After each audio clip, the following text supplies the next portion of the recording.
Did you know there's a loophole in real estate that lets you move into a brand new condo unit next year without paying a massive RFO cash out? Most people think they have to choose wait 4 years for a pre-selling unit or pay millions upfront for an RFO. It's a choice between wasting your time or draining your bank account.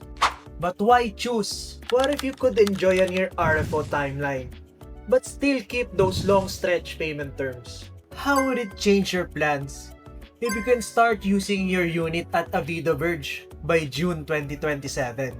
That's the early move-in advantage.